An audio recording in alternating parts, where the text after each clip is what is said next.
All right, what I'm going to try and do here is tie notions of morality to the concept of the afterlife.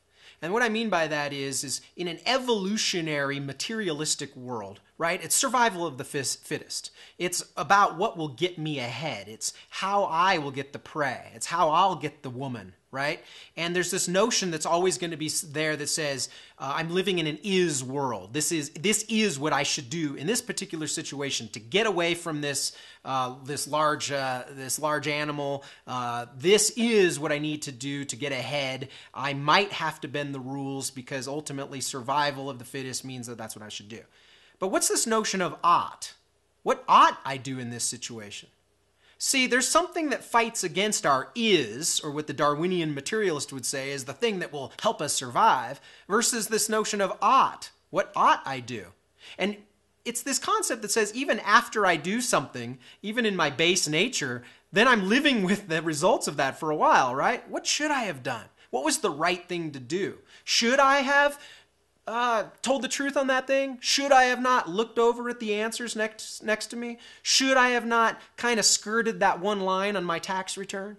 See, what is the ought? What is that transcends the is in our everyday existence? I would argue that that's immaterial, that that's something that transcends our brain. That's something that transcends instinct and this notion of survival of the fittest. We are all subject to the oughts in our world. What ought we have done in that situation for our children, for our spouse? What should we have done? What is the right thing to do? Where does this come from? If we live in a deterministic, materialistic world, it makes absolutely no sense. There is nothing that transcends. There is no notion of what I should have done even though I failed in that situation. I would argue that that's evidence for the afterlife. I would argue that the only reason that we have these absolutes, these oughts, these things that are out here transcending what we're doing on a day-to-day basis, the only reason those are there is because it's immaterial, it's metaphysical. Therefore, where did it come from? Therefore, if it's there, am I accountable to something that put them there? Where did that come from?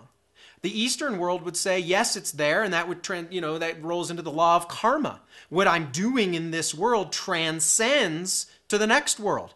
I am going to live with the consequences of my decisions over and over again because there's something that transcends what I'm doing on the physical plane.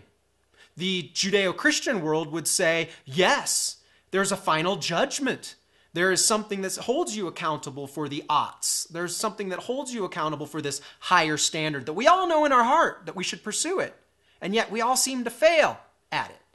So again, my argument here is that morality, as it really lives out in the rational human conscience, is evidence for the afterlife. Why? Because there's something ethereal. There's something non-material there that drives us to do the right thing. And I believe lives on after we die. There's something there that's going to hold us accountable for those actions. Otherwise, it would make absolutely no sense in a purely deterministic, materialistic world.